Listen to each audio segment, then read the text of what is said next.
নারী পুরুষের পোশাকের বিধান পূর্ণাঙ্গ বাস্তবায়ন করতে হবে। পুরুষদেরকে আল্লাহ যতটুকু ঢাকার জন্য বাধ্য করেছেন ততটুকু বাধ্য হয়ে চলতে হবে, নারীদেরকে যতটুকু বলেছেন ততটুকু বাধ্য হয়ে চলতে হবে।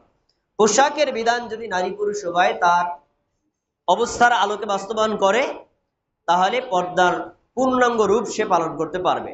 ৫ নম্বর, শক্তিশালী পারিবারিক বন্ধন। পরিবার যদি শক্তিশালী না হয়, পারিবারিক বন্ধন যদি শক্তিশালী না হয়, তাহলে পর্দার বিধানের কমান্ড দেওয়ার কোনো লোক থাকবে না। কোনো মেয়ে বেপর্দায় চলবে, কেউ কোনো কমান্ড দিতে পারবে না, তাহলে তো আর কোনো এই বিধান বাস্তবায়নের কেউ থাকবে না। এজন্য পারিবারিক বিধানটাকে অধিক শক্তিশালী করতে হবে। তারপরে ৬ নম্বর, অনুমতির বিধান বাস্তবায়ন করতে হবে। আমরা ব্যক্তিগতভাবে থাকি, পারিবারিকভাবে থাকি, যেখানে যে অবস্থায় থাকি, একজন আরেকজনের কাছে প্রবেশ করতে চাইলে অনুমতি নিতে হবে। ৭, লজ্জার মূল্যায়ন করতে হবে আর বেহায়ার অপনোদন করতে হবে। কারোর মধ্যে লজ্জা থাকলে তাকে প্রশংসা করতে হবে, লজ্জাহীন মানুষকে তাকে লজ্জা আনার ব্যাপারে আহ্বান করতে হবে, লজ্জাহীন মানুষদেরকে তিরস্কার করতে হবে যে তোমার এই আচরণ, এগুলো থেকে বেরিয়ে আসতে হবে। লজ্জা যখন থাকবে না, বেহায়া যখন সয়লাভ হবে, তখন পর্দার কোনো দাম থাকবে না, যেমনটা আমরা বর্তমান সমাজে দেখতে পাচ্ছি। তারপরে ৮, যুবক এবং যুবতীদেরকে দ্রুত বিয়ের ব্যবস্থা করতে হবে।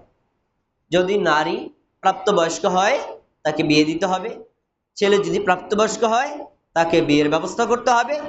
এই বিয়ের ব্যাপারে কোনো ধরনের দেরি করা, অবহেলা করা, এটা সমাজে পর্দার অবমূল্যায়ন একটা বড় কারণ। তারপরে ৯ নম্বর, বিধবাদের বিয়ের ব্যবস্থা করতে হবে। যে সমাজে একজন বিধবা থাকবে, তার স্বামী মারা গেছেন অথবা স্বামী তালাক পেয়ে গেছেন, এমন হতে পারে, এই মহিলাকে বিয়ের ব্যবস্থা করতে হবে পর্দার বিধান যদি আপনি বাস্তবায়ন করতে চান।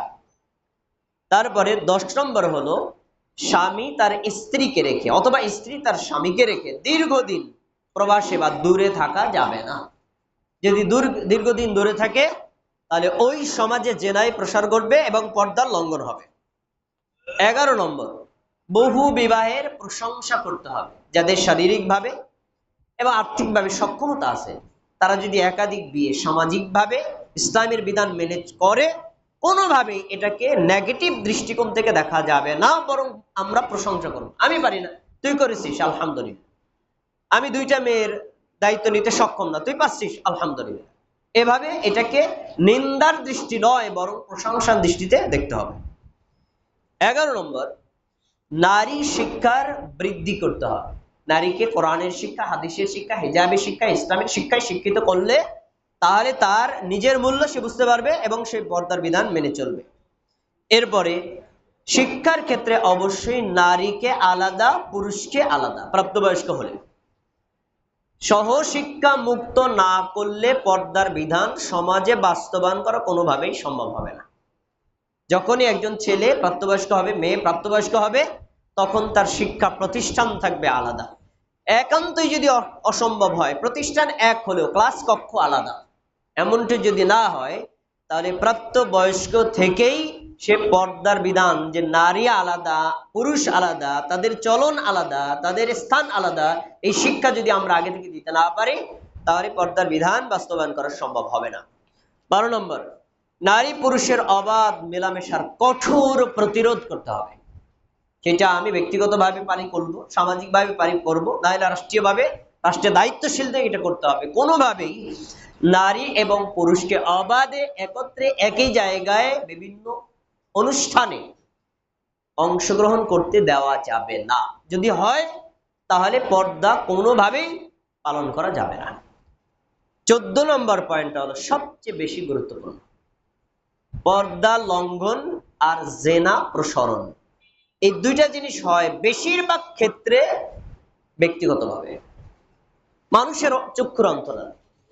আর মানুষের চক্ষুর অন্তরালে এক কথায় গোপনীয় পাপ থেকে বাঁচার সবচেয়ে সেরা মাধ্যম আল্লাহর ভয়। যদি নারীর মধ্যে, পুরুষের মধ্যে আল্লাহর ভয়, আখিরাতের ভয়, জাহান্নামের ভয় এটাকে জাগ্রত করা না যায়, তাহলে পর্দার বিধান আপনি সামাজিকভাবে, ব্যক্তিগতভাবে, পারিবারিকভাবে কোনোভাবেই কোনোদিন বাস্তবায়ন করতে পারবেন না।